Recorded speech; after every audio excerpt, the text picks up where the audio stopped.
गावाशी जोडलेलो आहोत आणि आपण एकत्र येऊन काम करतो आहोत। एक भरीव असं काम या गावाने केलेलं आहे। तुम्हाला कल्पना द्यायला हरकत नाही, 26 आणि 27 तारखेला आमच्या महाविद्यालयामध्ये दर 5 वर्षांनी येणारी मॅथची टीम येते आहे आणि यावर्षी एक चांगला योग असा की 27 तारखेला तीन व्यक्तींची टीम असते आणि ती टीम आम्ही या गावामध्ये आणण्याचा विचार करतोय।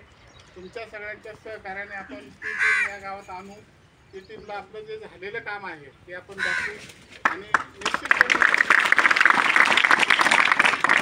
निश्चितपणे त्या टीमला कौतुक वाटेल असं काम ऑलरेडी झालेलं आहे।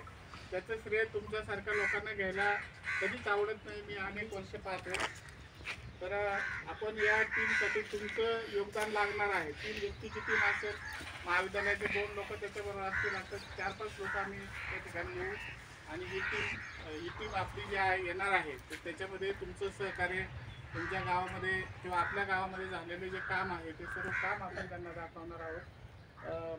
खडकीचा बंधारा असेल, तोंडीचा बंधारा असेल किंवा या गावचा परिसराचा जो भाग असेल हे सगळे वृक्षारोपण ते पाहणार आहोत आणि आपण आमचा जो रिपोर्ट जातो त्या रिपोर्टमध्ये या सगळ्याचा उल्लेख आम्ही केलेला आहे आणि त्या निमित्तानं तुम्ही 27 तारखेला तयार राहायला पाहिजे।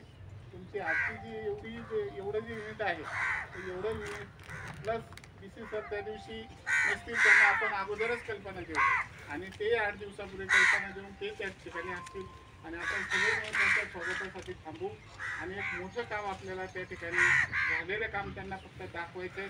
ते आपोआपच पाहणार आहे, त्यांना दिसणार आहे, दाखवण्याची गरज पडणार नाही, तर असं एक काम आहे। आणि दुसऱ्यांदा या ठिकाणी मला अजून एक अभिनंदन आणि एक त्याचं मनपूर्वक असं अभिनंदन नाना आणि नानी। तर मी जवळजवळ आता मला वाटतं 3-4 वर्ष 4 ते 5 वर्ष येतोय आणि सध्या 8 वर्ष झालेत असं सर म्हणतात।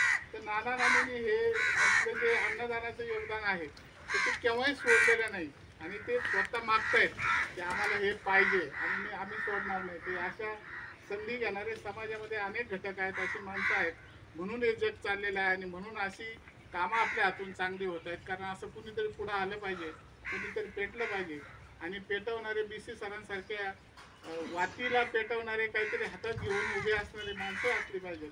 म्हणून गावं पलटायला आणि गावं बदलायला अजिबात वेळ लागणार नाही।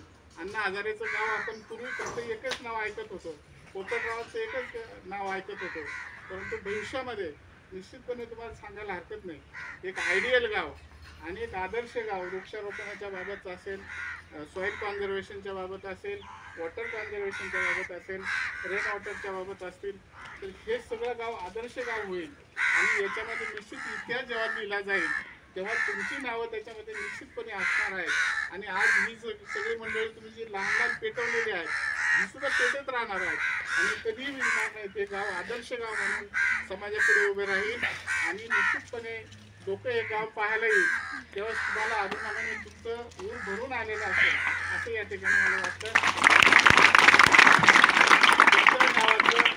या गावाचं मी पुन्हा एकदा खरंच अभिनंदन केलं पाहिजे। नाना नानीचं सुद्धा आपल्याकडे शाल वगैरे असते तर आपण खरंच आहे त्यांचं नाना नानींनी पुढं आलं तर कुठे गेलं